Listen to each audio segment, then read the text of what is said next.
Yeah.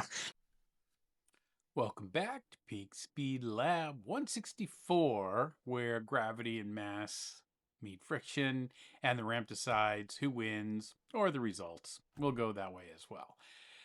I couldn't take it anymore. I was going for the four same cars for the first batch of cars to measure, and I just thought, wow, this is kind of like the same. And I had to break out one of the new cars. So yeah, this is gonna be it. And I was kind of having a fun time thinking about a little something for my adult friends out there who used to enjoy playing with the Matchbox cars and Hot Wheels cars. Um, nothing wrong with getting into it, and maybe you can convince your spouses, your significant others, that it's all about science, and we're doing it for science and for learning and for physics. Maybe if you decide to get back into it, that's another way to work your way to getting some more of these awesome beauties. Anyway, I just kind of not well relatively randomly selected. I just grabbed one of these cars from my stack that I showed in a previous video. And the car that we're going to unbox and we're going to measure and then we're going to test run is the boom Hot Wheels McLaren, and this is one of the real riders. Okay, yep, there I go with the okay again. Yes, the McLaren F1. So let's see what she looks like unboxed. Okay, the McLaren F1 about ready to be unboxed. We'll show a little bit of this a little bit closer up. You'll see the Hot Wheels Car Culture logo. This is Real Riders 5 of 5. See if we got anything interesting on the back. There's a lot of info here.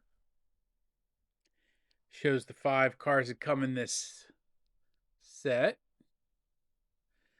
I just picked this one up. I don't even remember when.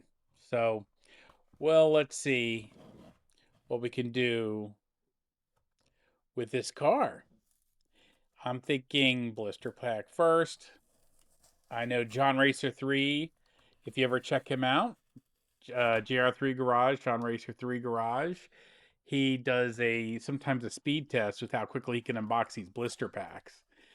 For me, I'm still, I'm trying to do this without damaging anything, but we've got a little bit of a tricky situation here because again, I don't want to cause any damage. So I'm gonna do a little pen surgery as we get rid of that, and we'll see what this bad boy looks like out of the package. So it's got a pretty good weight to it. I'm going to I will put it on the mount and I will just do it'll be on the spinner unit before we do the measurements or after I do the measurements.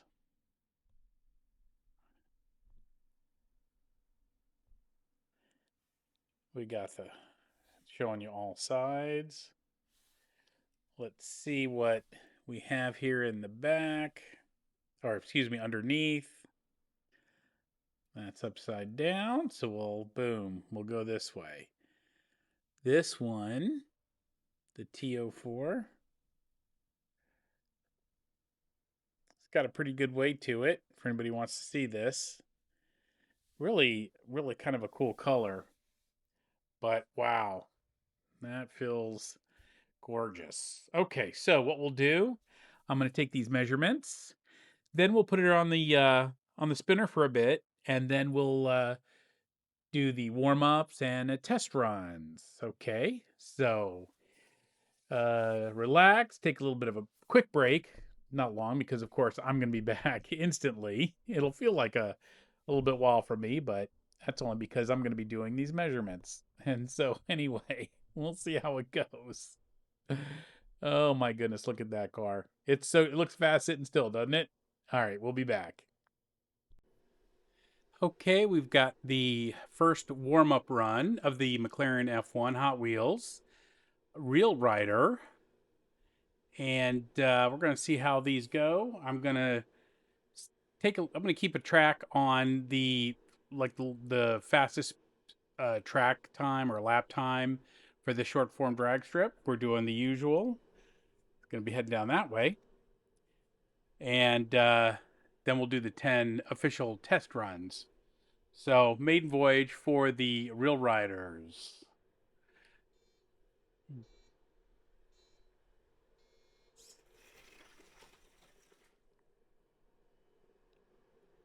1.8, a little slower than the other ones, than the high voltages.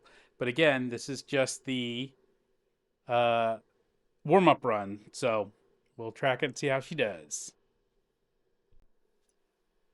Okay, we've done the 20 warm up runs. It was a pretty wide range. Now, granted, this is the next weight class up, so class D, because of the again of the weight.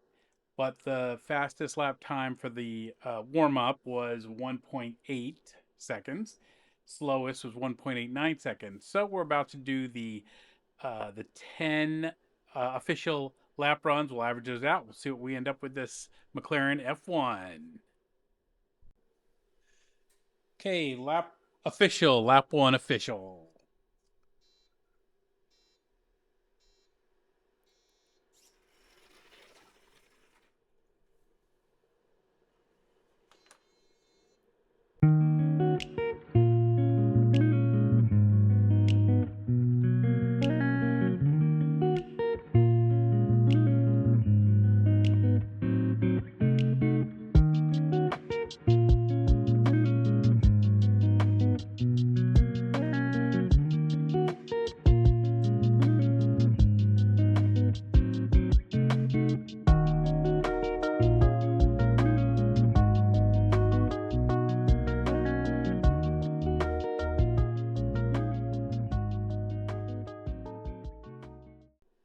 So as we come into lap 10, and I may mention this again later, I'm finding it interesting. This car, again, is the next weight class up from the two high voltages. So I thought it would be faster because it's a little heavier, right? That it was going to carry its speed. But for the short form drag strip, it is actually a bit slower. So we'll see how it fares with others in its weight class once we get that all set up. All right, that's the last run. We'll compile and average these numbers, and we'll be back to sort of talk about all of the measurements and the results in a bow. Welcome back to Peak Speed Lab 164. Again, we're back after the test runs. We saw gravity and mass fighting friction a little bit more with this heavier car. The ramp decided that this car is going to run a little bit slower. Now, it's a little bit heavier, and so it moved up to the next weight class from the two high voltages. It ran a little bit quicker, but the lap time were 1.84, 1.84, 1.86, 1.87, 1.88, 1.88, 1.87, 1.85, 1.86, 1.86. So yeah, so that average time was like 1.864, I think, something along those lines. As a matter of fact, let me pull up my log as I look on the computer. Yeah, 1.864 is the average lap time versus the other two, which high voltage one average lap time was 1.746 seconds, and then the number two high voltage car was 1.753 seconds. So interesting. So a few differences. With the little bit of the heavier car, which has the metal bottom, the rubber tires, you can feel the difference, and it looks really great. Super cool paint job. Again, I mean, I showed it on the little spinner, but we'll show it once more for here. We've got I'm trying to get that in focus. Well, it doesn't want to. Here we go. Maybe I need to get it really close. How about that? Close enough.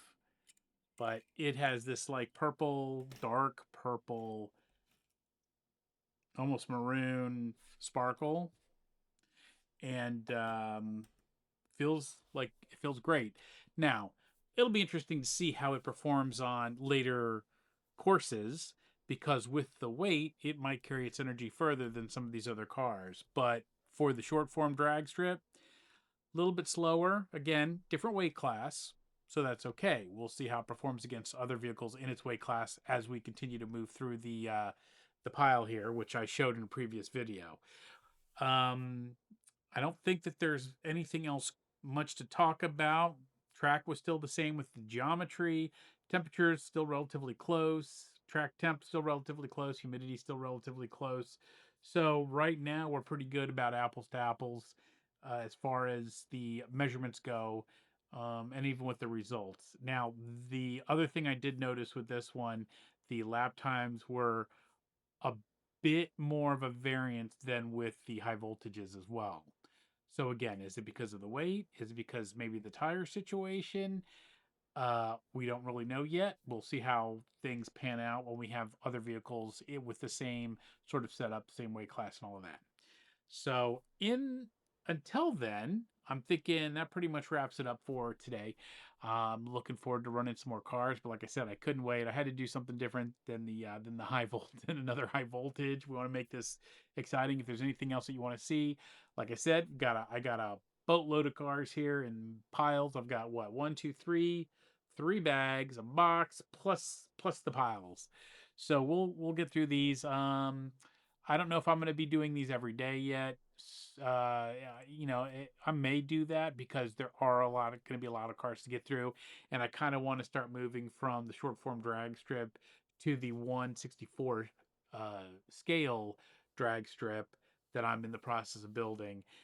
Also, it'll be fun to do some courses once we get enough cars under our belts, and then we can start maybe racing them against each other. That'll be cool. But hey, you got to build the foundation first. I know it may be boring for some people. Some folks may not be as interested, but I'm hoping that you'll stick with it, that you'll enjoy the ride, the journey.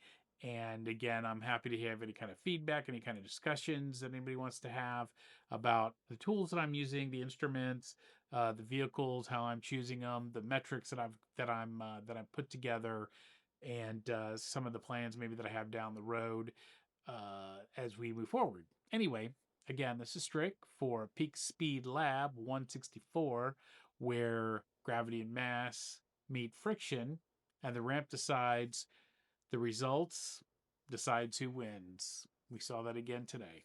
Okay, well, that's enough for me. I hope you all have a fantastic day coming into this weekend. Well, it's weekend for me. It might not be a weekend by the time you see this video, but I hope your next weekend's great. So there you go. All right.